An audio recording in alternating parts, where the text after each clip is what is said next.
ഇപ്പോഴത്തെ പിള്ളേരുടെ ഒരു കാര്യേ എപ്പോ നോക്കിയാലും ഫുൾ ടൈം ഫോണിലാണ്. ഒരു വക പഠിക്കത്തില്ല അവര്. അതെ അതെ. എന്തേലും പറഞ്ഞായിരുന്നോ?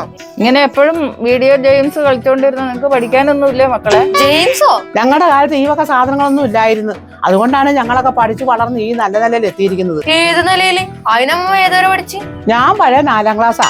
ഞാൻ 3ാം ക്ലാസ് ഡിപ്ലോമയാ. 3ാം class diploma? അത് എനിക്ക് മനസ്സിലായില്ലേ. 3ാം ക്ലാസ്സിൽ 3 കൊല്ലം പഠിച്ചിട്ട് 3 വർഷത്തെ ഡിപ്ലോമ നേടിയ പുള്ളിക്കാരിയായിരിക്കുന്നത്. അപ്പൊ രണ്ടും കൂടെ 4, 3, 7 ക്ലാസ് പഠിച്ചിട്ടാണോ ഞങ്ങളെ വഴക്ക് പറയുന്നത്? അന്നത്തെ ഞങ്ങളുടെ വീട്ടിലെ സാഹചര്യം വളരെ മോശമായിരുന്നു. ഇന്ന് നീ ജീവിക്കുന്നത് പോലെയൊന്നും അല്ല. എന്നിട്ട് അപ്പം പറഞ്ഞാലോ അമ്മ പഠിക്കാൻ ഭയങ്കര വണ്ടിയായിരുന്നു. നിങ്ങളൊക്കെ പഠിച്ചാരും പറയുമ്പോ എന്തിനാ പഴയ 4ാം ക്ലാസ് 10ാം ക്ലാസ് എന്നൊക്കെ പറയുന്നേ? നിങ്ങൾ 10ാം ക്ലാസ് പഠിച്ചതിനേക്കാളും കൂടുതൽ ഇപ്പൊ LKG പിള്ളേർക്ക് പഠിക്കാനുണ്ട്, അറിയാവോ? അയ്യോ, നമ്മളൊന്നും പറയുന്നില്ലേ. ഈ ഫോണിൽ നോക്കി നോക്കി വഴിതെറ്റാതിരിക്കാൻ പറയുന്നത് മാത്രമേ ഉള്ളൂ. ഇപ്പൊ ഇതൊക്കെ കണ്ടുകണ്ടാണ് ഈ പിള്ളേരൊക്കെ ഈ ലഹരിയും പേക്കൂത്തും ഒക്കെ കാണിക്കുന്നത്. വഴി തെറ്റാനുള്ള സാധ്യതയൊക്കെ ഈ ഫോണിലുണ്ടെന്നൊക്കെ നല്ലോണം അറിയാം. പക്ഷെ വഴി തെറ്റാതിരിക്കാനും ഞങ്ങൾക്കറിയാം, അല്ലേ അമ്മമ്മേ? ഈ കാലം മാറുന്നത് ഞങ്ങളിലൂടെ മാത്രമല്ല, നിങ്ങളിലൂടെയാ. ഈ പണ്ടത്തെ ആൾക്കാർ പറഞ്ഞിട്ടില്ലേ, നാടോടുമ്പോ നടുവേ ഓടർന്ന്. അതിന്റെ ഒരു ഭാഗമാണ് ഈ ഫോൺ.